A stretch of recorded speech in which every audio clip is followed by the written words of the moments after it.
Hi guys, my name is Keri and I'm the owner of Southern Grace Great Danes. I'm here with one of our girls, Debbie. I've owned Great Danes for about 17 years and have been breeding for about 12. And I get questions all the time from people that want to start a breeding program, that are looking into it, they're thinking about it, and they just want some advice, some pointers, some things to think about before they jump in. And I thought, okay, I get this question a lot. So I thought, okay, let me do a video. So these are in no particular order, and just as they kind of things that I think that, there's more, but these are important. So a lot of times, like, one of the number one questions people ask me is like, what breed should I breed? I'm like, okay, it's got to be a breed that you freaking love. Don't you got to freaking love it. Don't pick a breed that's you think, you can charge the most for the pups or is the most popular now. Make sure this breed is your passion, because it's a lot of work. It's a lot of work. It's a lot of time. It's a lot of money. It's a lot of heartbreak. A lot of it's disgusting and nasty. I enjoy it, but, some of it's not for the lighthearted. So they have to be your passion breed, like your heart. That's my number one tip. Another thing is, I would suggest get your hands on everything you can. Everything. Read everything. Immerse yourself in everything. Books. Anything you can find online. There are tons of Facebook groups that are dedicated just to whelping and breeding. Now, there are some Facebook groups that are like going to be specific to your breed. Like, there are Great Dane whelping and breeding Facebook pages, and I'm a member of all those. But there's also some just in general. I'd say join them all. Find some that are breed specific. Find the ones that are interested in general, and just get. Even if you don't have questions, just get in there, read other people's questions, read the answers, immerse yourself. Knowledge is power. Highly suggest read everything you can. Another thing, get a mentor. And I know you said, Keri, you just told me to read everything, so I would have all the knowledge. Yes, that's true. But there's nothing like having someone that has been doing this for 20 years that you can call up at 2, 3 a.m. and say, oh my God, hey, I'm freaking out. I don't know what the hell's going on. And they can talk you down off that ledge. And they can say, hey, this is normal. Chill out. Give it a minute. Do this, do this. They can say, you know what? That doesn't sound right. You need to call your emergency vet. You need to call your vet. You need to call whoever. That's invaluable. Yes, like I said, read, immerse yourself. But, there's some things that you might not see in books. You might not see in the Facebook groups. You might just not read.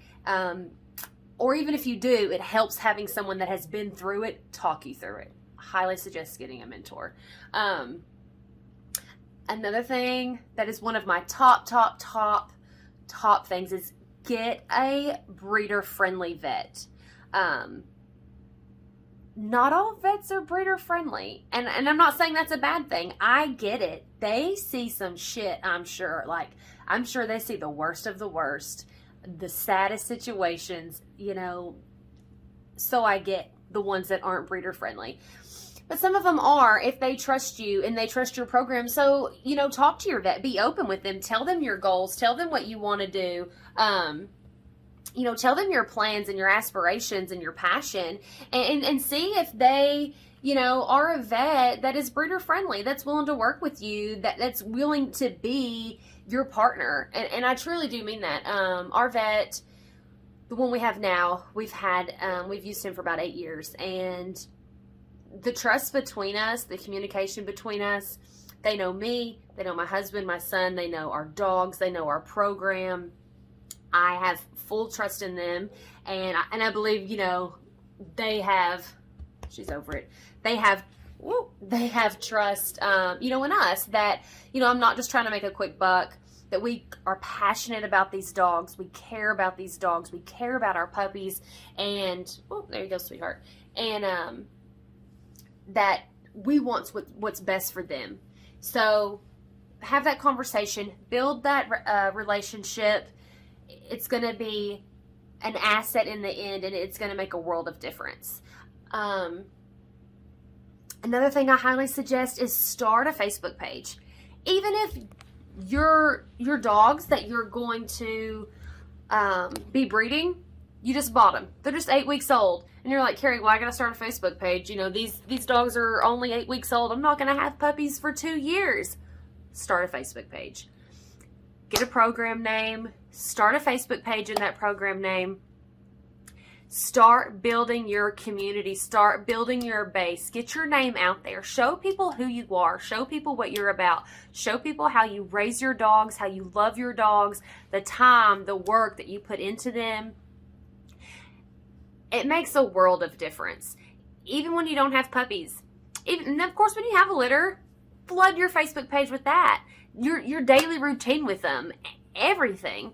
And then when you don't have puppies, post the parents.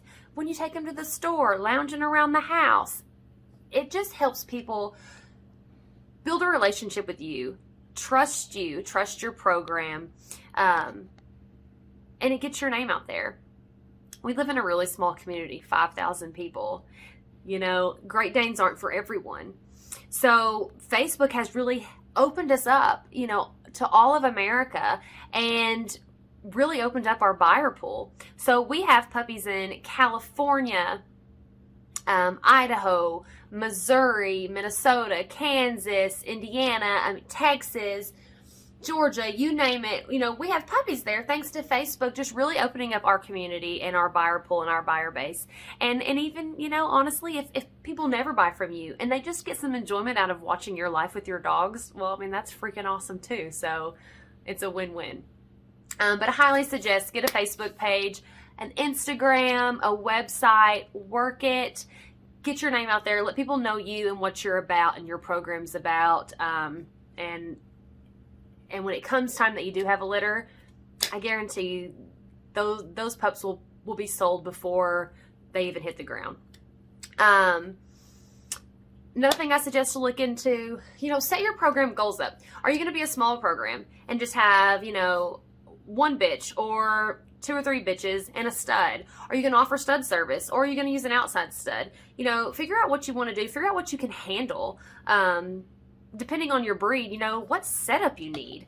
Do you have a breed that needs C-sections, that has to do artificial insemination? Are there any, if you're not going to have your own stud, are there local studs around? So you're going to have, if not, then you'll have to have semen shipped to you and do progesterone testing. So there's a lot of things, a lot of factors, a lot of expenses you need to look into to set your program up properly and to be successful. And, you know, just important to know those going in so you can start saving, so you can start making adjustments, so you can start planning and have, you know, the most reputable program out there. Another thing I suggest is when you are looking to buy your breeding stock, find who is some of the best breeders in your breed. You know, the ones who have the most gorgeous dogs, the healthiest dogs, the best conformation, you know, really breed to breed standard, that really produce what you want to produce, what you want your name, hi sweets, what you want your name attached to. Reach out to them. You know, I'm saying buy from the best. You want to start out with the best. You want to, you know, start out on the right foot. So spend the extra money, buy from the reputable breeders that health test their dogs, and, you know, get yourself off on the right foot. Spend that extra money, go that extra mile. It's going to just be so worth it in the end. Those are the things that really come just like right off the top of my head. There are a lot of great websites out there that you can buy your whelping and your breeding supplies from. Revival Animal Health is one of them. Check them out. Get stocked up.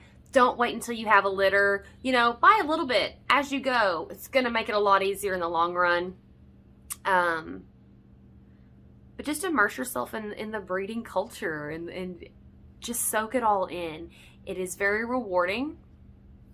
It's very heartbreaking. It can be. It can be very heartbreaking. And it can be super rewarding. You may have great success for years and years, and then you'll have one litter that completely shatters your heart, and you think, I just want to throw in the towel. I can't do this anymore. It's too heartbreaking. So there is good. There's lots of good when you see the smile on a family's face. You know, it's great. But it can be very heartbreaking. So just know that going in. I also suggest, and this is my last thing that I'm going to suggest. I know I don't want to take up too much of y'all's time, but if you have a stud and you're going to stud him out, get a stud contract. Make a stud contract. It can be anything in there that's important to you. Both parties need to sign that before stud service is done. Contracts are a must. No matter if you're using your friend or your friend's stud or your family member, or you know them, and just do so everyone agrees to all the terms up front. Saves a lot of hurt feelings, a lot of angry feelings down the road. Same thing when you sell a puppy. Have a puppy contract in place that you and the new puppy buyer both sign, and keep that on file. Give them a copy. Keep a copy for yourself. And like I said, once again, the contract can be anything that's important to you. You know, we have several things in our contract that are important to us that maybe other people don't have in their contract. But, you know, we have our health guarantee in there. We guarantee their health for 2 years from congenital life-threatening defects. We have a very, very strict return policy. If you cannot keep your dog for any reason at any point in their life, the dog is to come back to us, or we're to be contacted, and the dog will come back to us if we cannot help you find a proper home for them. Our dog is to never be in the shelter. It is to never be in a rescue. It is never just to be given away or sold without us knowing. We always want to know where our dogs are, who has them. And we always will take them back if need be. So that's what I'm going to leave you guys on. Get a contract, do a lot of research, breeder-friendly vet, get a mentor, buy from great stock, and I think if you can start off with those things, you'll be on the right foot. So if you have any other questions, you can always leave a comment and I'll get back to you. You can private message us on our Facebook page, Southern Grace Great Danes. We're also on Instagram, Southern Grace Great Danes. I'm happy to answer any questions anytime. Just send me a message. I love to talk about this stuff. I may not have all the answers. I'm not an expert, but I am experienced. So if you have any questions, I will try to help you the best I can, find the answer for you, or point you in the right direction.